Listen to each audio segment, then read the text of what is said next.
There's probably ice cream sandwiches in the freezer.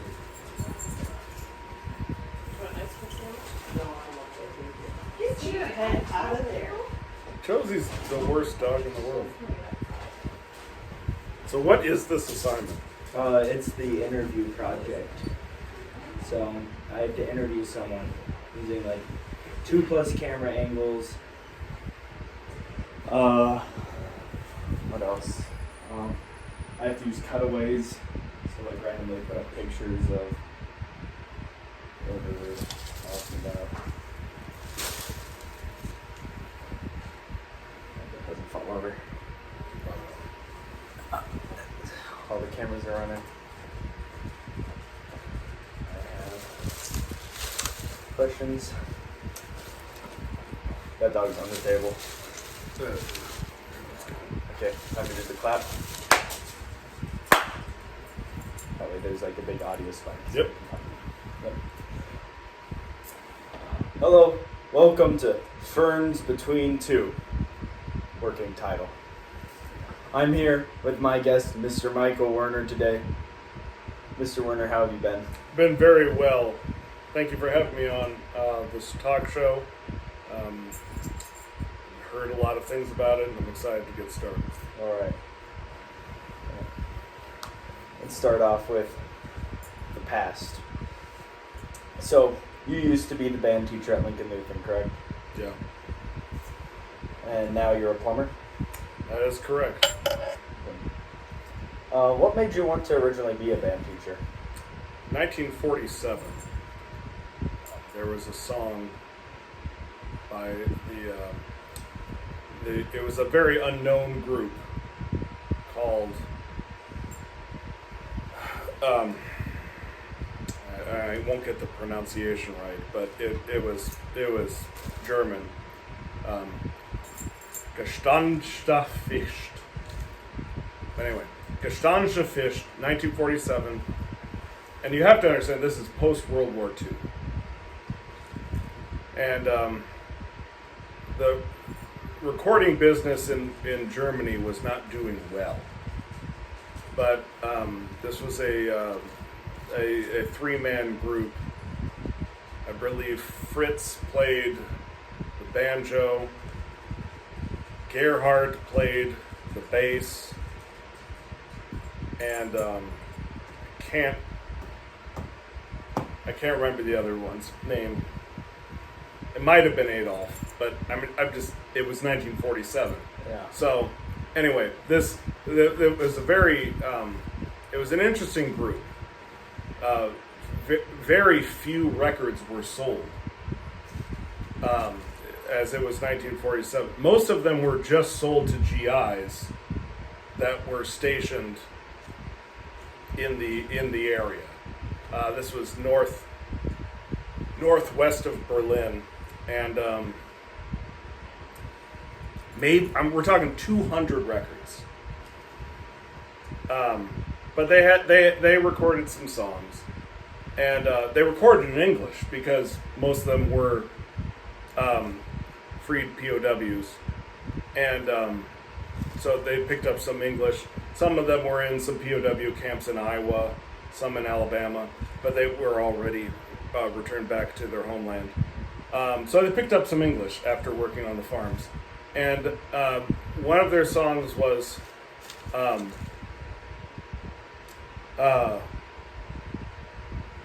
Oh, the Music I Love. Rough translation. And their English was broken and awful. But it is, oh, the music I love. Oh, the music I love.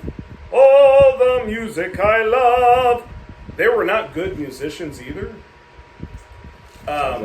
Yeah, they weren't trained at all. And I think most of the training they had was mostly in the POW camps. That was one of the records that my grandpa brought back to the States. He was a World War II veteran. And that survived for decades. And he would show me that record. Oh, the music I love. Oh, the music I liebe. Sometimes I would break into German accidentally. They were not a great group. Anyway, but that kind of reminded me of how much we love music. And I would say listening to that record with my grandpa was really what started a lot of my love of music. All right. Very beautiful. Yeah. After you became a band teacher, who was your favorite student? As the old saying goes, there are no favorite students, just favorite deaths. If that makes sense. Who said that? It's an old parable or fable, but it doesn't matter what you do. It matters how you die. Now, I had no students that died. Some were close. Like when you got No, I didn't mean that. Let's start the question again. Who's your favorite student? I thought we were doing a clap Are we again. doing clap? 1, 2, 3. All right, start the question again. During your time as a band teacher, did you have a favorite student? All of them. All of them were my favorite students. That's beautiful. Yep. Can you explain the custody joke?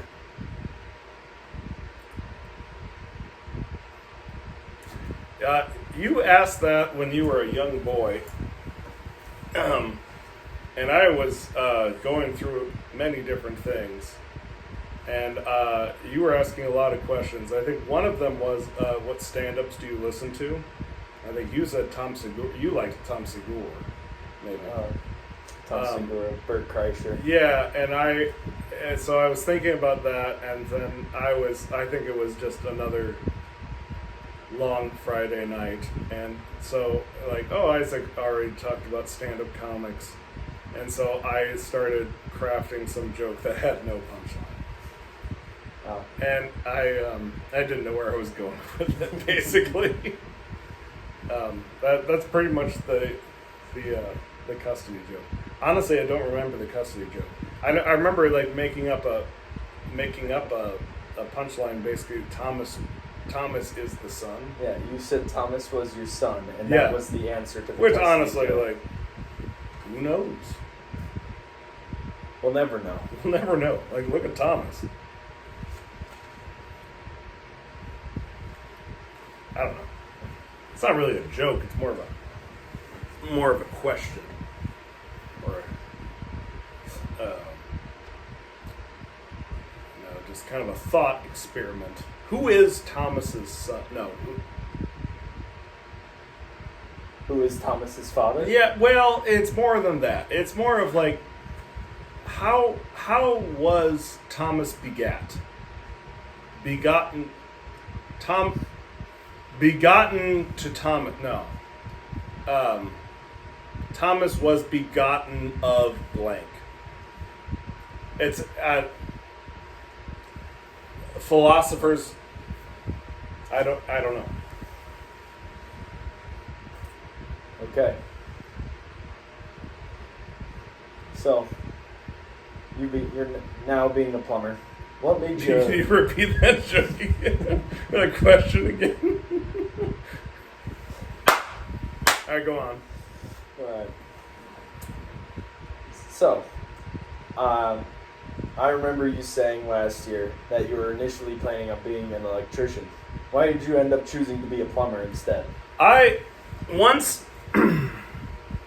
took a bath.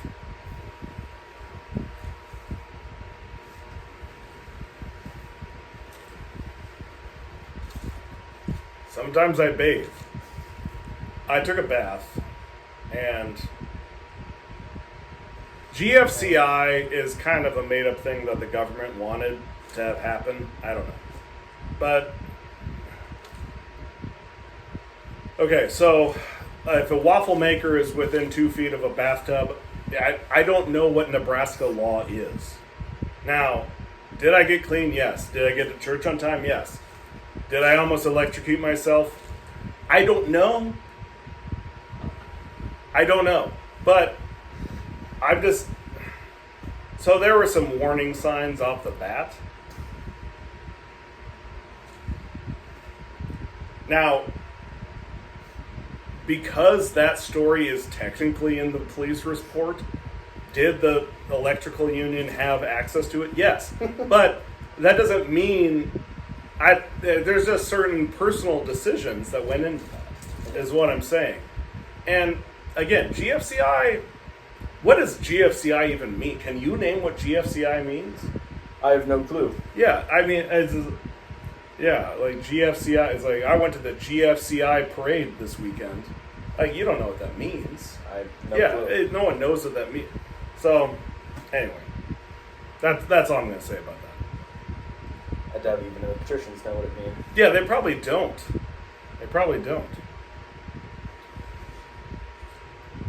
Is it also because you knew Ryan Hager was also going to become an electrician?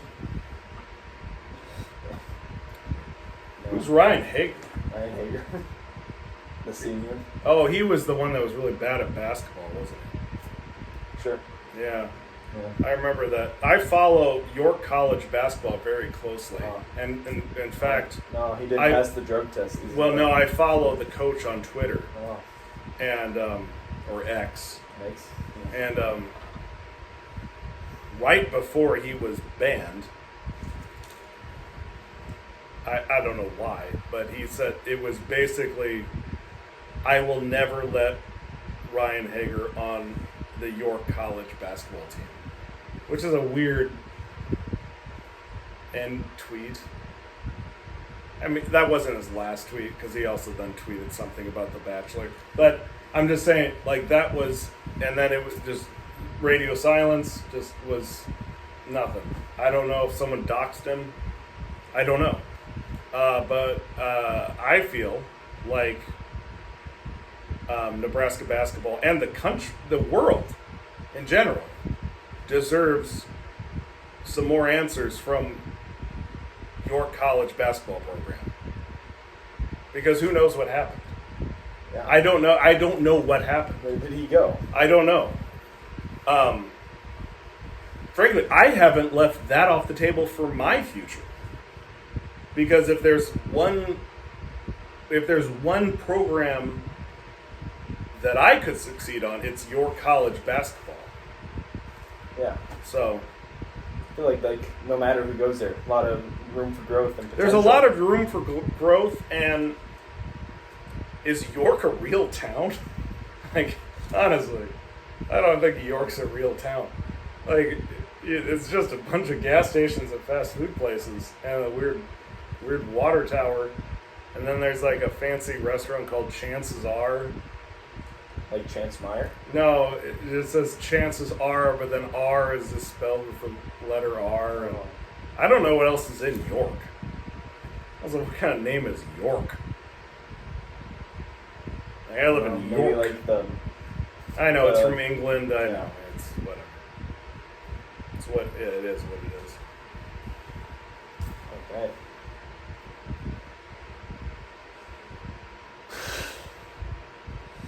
All right, Mr. Werner. This question is from Ms. Z. She wanted me to ask you about 6'7", since at Warrior Fest you went 67. She wanted to ask if you knew what 6'7" was. Yeah, I do. 1967. Turbulent time. Now, granted, this is in 1968, so this is well before the assassination of Bobby Kennedy and Martin Luther King Jr. But I feel that the youth of today harken back to a time before such tumult, and that's why they yell 67. They want to go back to a year of 1967. And I don't blame them. Now, granted, I would yell 97 because I would want 1997. because that was a wonderful 1997 was amazing. Remember Dharma and Greg? I have no No, clue who that is. there's a guy named Greg and a gal named Dharma. You had to be there for it. But 1997, man, that was wonderful.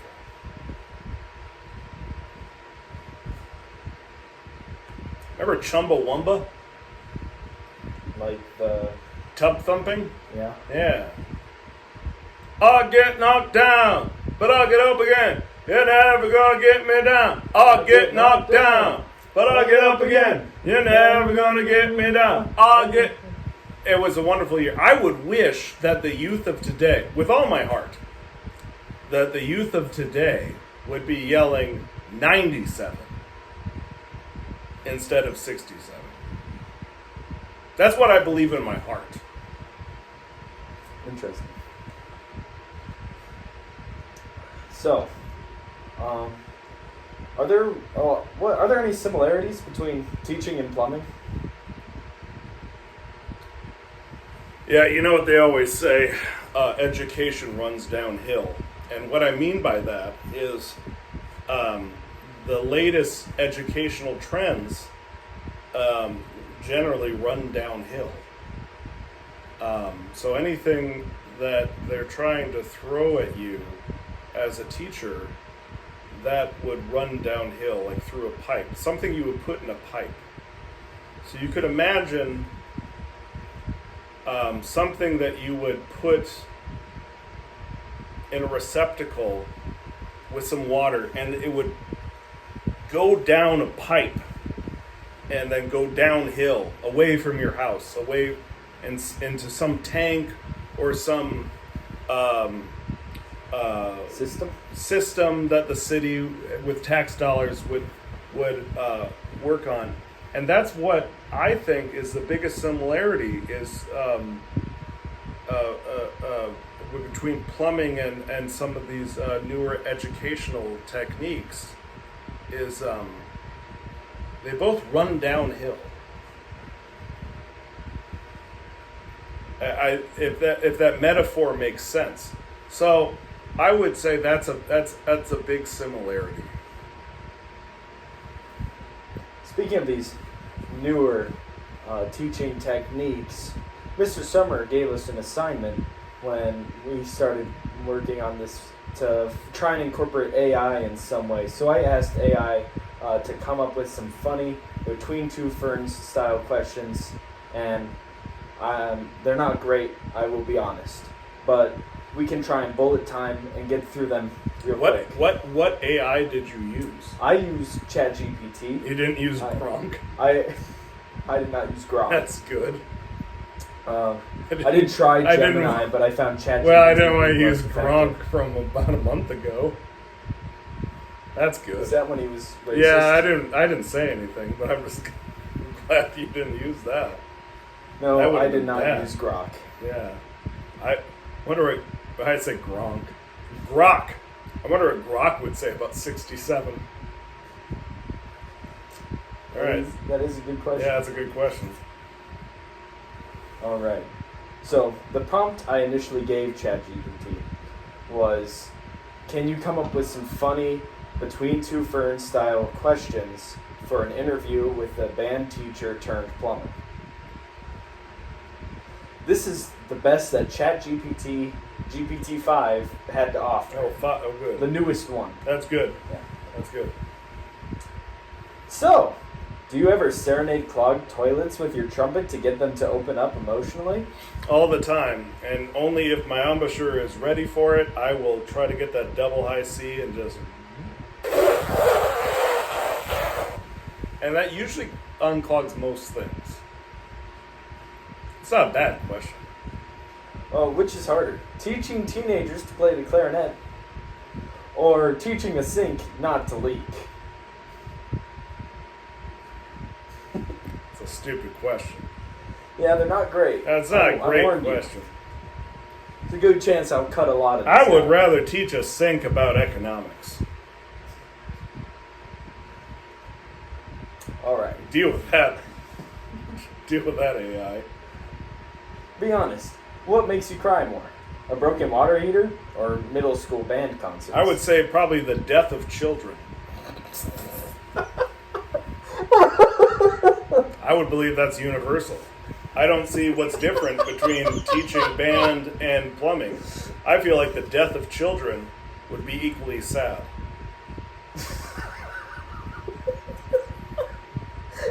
I don't know why you would ask that question, AI. I think we can all agree that the death of children is a sorrowful thing. It's at middle school band concerts. I'm not sure what you heard. Is that what Was you this heard? a new question? Oh, I thought no, that was a follow-up. I'm sorry. Go that on. was- Sorry, go on.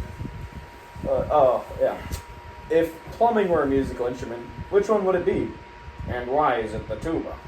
That part was in parentheses. Well, no, it'd be a broken bassoon. Why is that? There's a lot of holes, and you got to do a ton with your thumb. You got to. There are like 5 It's like 5 buttons that you got to do with your right thumb. You got to do a lot. It's like 5 different buttons. You got to sit on a strap, and I think that's what it would be. Like a broken bassoon. Broken bassoon. Yeah, Interesting. yeah. Do you ever hum marching band tunes while fixing pipes, or is that considered unprofessional? No, all the time. All the time. Mm-mm-mm. Mm-mm-mm.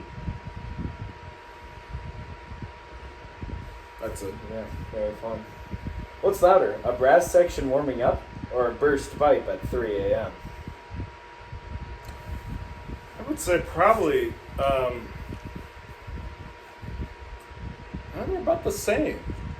Because a burst pipe at 3 a.m., like there's not much happening at 3 a.m. And let's be honest, a burst pipe, like that's an enormous amount of pressure. So there's already something wrong with the whole system if that happens. What's louder? What was it? A brass section warming A up. brass section warmer. Well, it just depends on the size of the apparatus or the size of the brass section. And it depends. Is the brass section at 3 a.m.? That'd be amazing. That'd be something to consider. Yeah, Like, is the brass section outside at 3 a.m.? I don't know. We- The AI is That's not something to clear. learn. I'm just saying. Did your students ever prepare you for plumbing by making sounds that were basically leaks? Yeah, they did. Sometimes they would, mostly with their mouths, because that's generally what the type of sounds they can make. If you push air through your mouth, sound will generally happen. And there's not much difference between some of the sounds between one's mouth and a leak in a pipe. All right.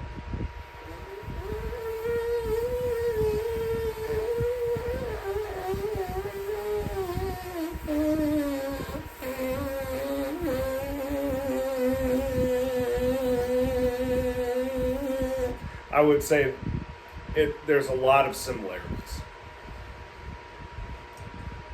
I would 100% agree Yeah. with you on that one. Do you miss conducting, or do you just wave a wrench around dramatically? I do sometimes. Unfortunately, some people would call that aggravated batter. Not really batter. I mean, but if I was to wave a wrench around sporadically, that would be cause of concern for my coworkers and also the homeowner. Have I done it? But I would say there are similarities. Now, the technique of it with a baton and with a wrench are vastly different. Vastly different. That's all I have to say about that topic. I would believe a wrench is a bit weightier than that. Well, of it a baton. depends on what kind of baton you'd be using.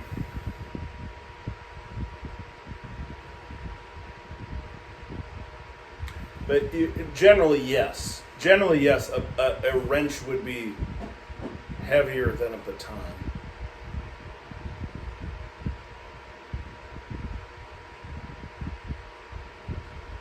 All right. I recall in the midst of marching band last year, around this time, actually it was a little later, because it was the day of not the Harvest Harmony. It was our first competition where we went up to Omaha for the day. The crowd was me, Aiden, Cooper, Owen, and Isaac Hoffman. Cooper and Aiden had gone into your office, and they looked in the bottom right drawer of your desk, and there they found this large bottle of alcohol, I recall. This question's a bit of a two-parter. What was it, and has anything like that happened at your new job?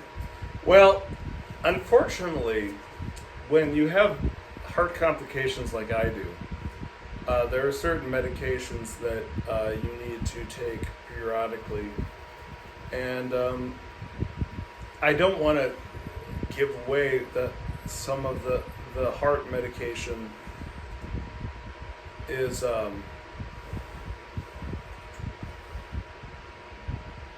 for terminal reasons, but some of the medications / experimental drugs that many physicians and herbalists have prescribed to me, I need to take fairly often. And in that particular case, it was something that was supposed to help some of the terminal heart conditions in which I am experiencing. Needless to say, most of that medication was placebo, and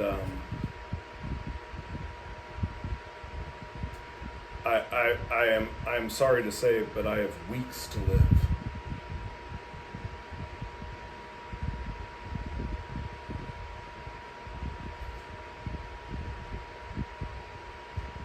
How many other people's toilets have you pooped in?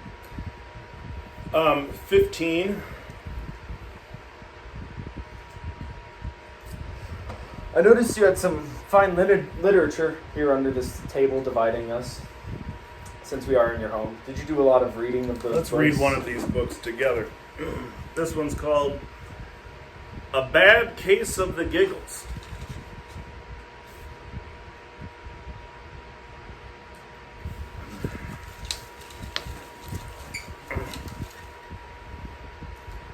This one's titled Insides.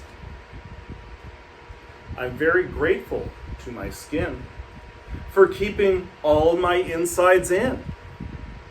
I do so hate to think about what I would look like inside out. That's a example of some of the literature that's in here.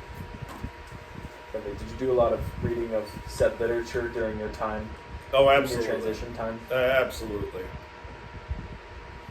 A lot of, mostly work of Gore Vidal. What kind of books does he write? Books of the future.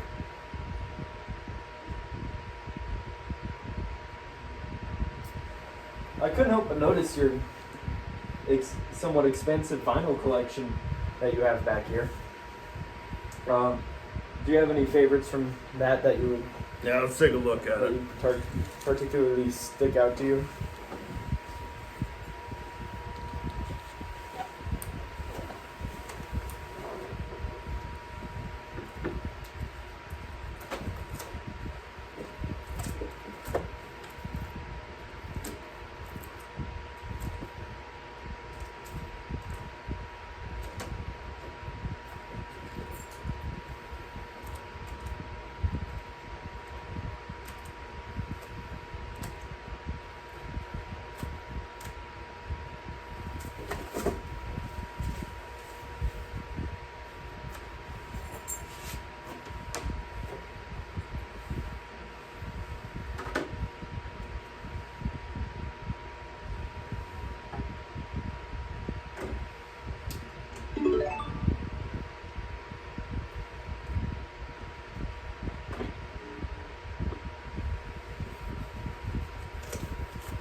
This is the Limelighters, a great folk trio from 1962.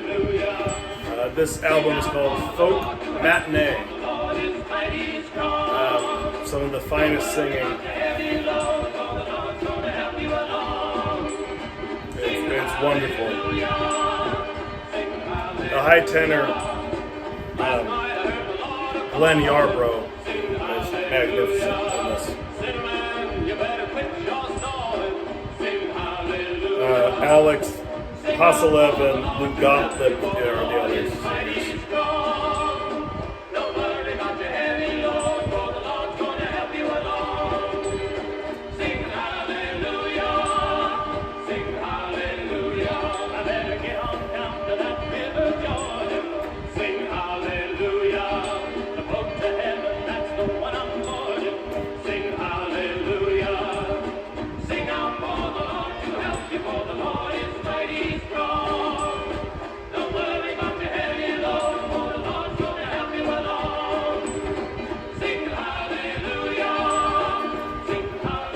Wonderful stuff.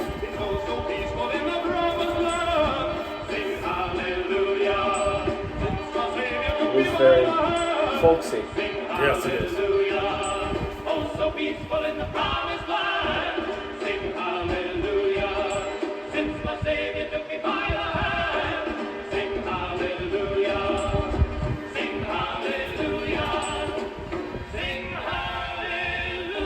If you want to lift the needle, you can.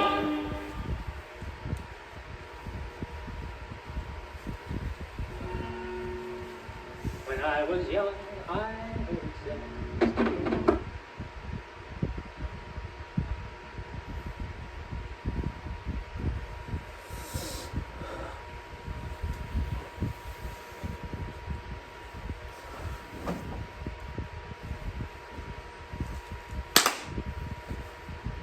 All right. Just a few more questions for you here. This one comes from my mom, who's right outside. It's also a bit of a two-parter. What does it sound like to break the hearts of many children who are in the middle of their musical development? It sounds like this! It sounds like this! It sounds like this!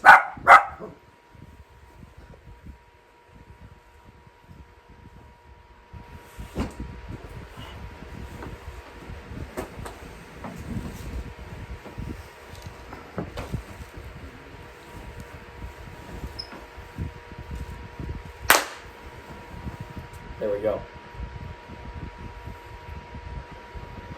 Second part's not necessary, I feel. If you were in a Quentin Tarantino movie, would you rather say the N-word or lick Salma Hayek's feet?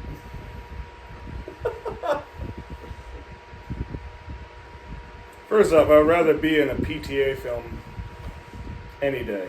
Licorice pizza, any day. No one's gonna know what that means, but Yep. I would much rather be a random cactus in There Will Be Blood in a Paul Thomas Anderson movie than in a Quentin Tarantino movie.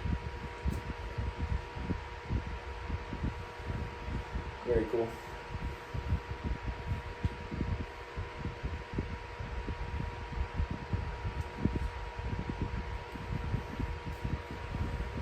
Your wife is pregnant.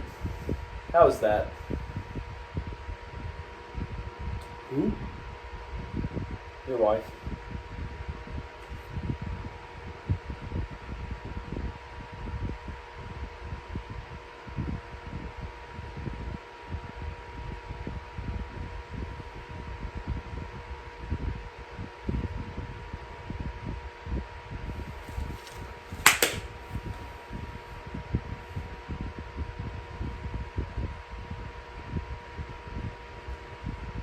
You have any other questions?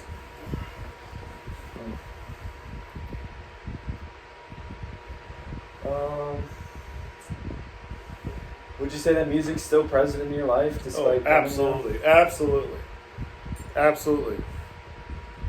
When What's better than waking up with music? What's better than going to sleep with music? If we don't have music, what pulse, what rhythm, what language do we have to live? And by language, I don't mean communication. I mean the language that we exist by. What is in our inner being? What's in our exoskeleton? Of course, music is in my life. Of course, music is in all of our lives. If we have no music, then we do not have a being. If we do not have music, then we do not have that inner love that God created in, with, and under us. Music is in my life. Music is in all of our lives. And it is in many different forms and in many different ways. And I believe that in my soul.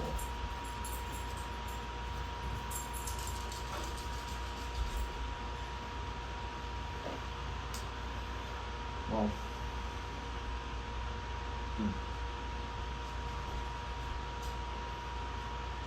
This is just what you've been doing the whole time. I think we're done. This has been going on for like a half hour. yeah. I've got plenty of footage, and my phone's out of storage, so we got no more wide shot. This has been Ferns Between Twos, pilot episode. Here, I'm gonna go. This has been.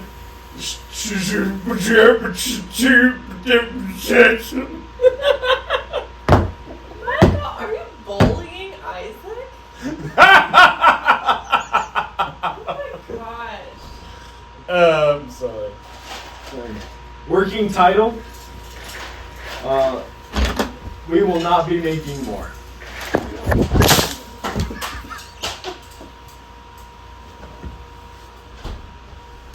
Hey, nice job, man. You got some good footage. Yeah.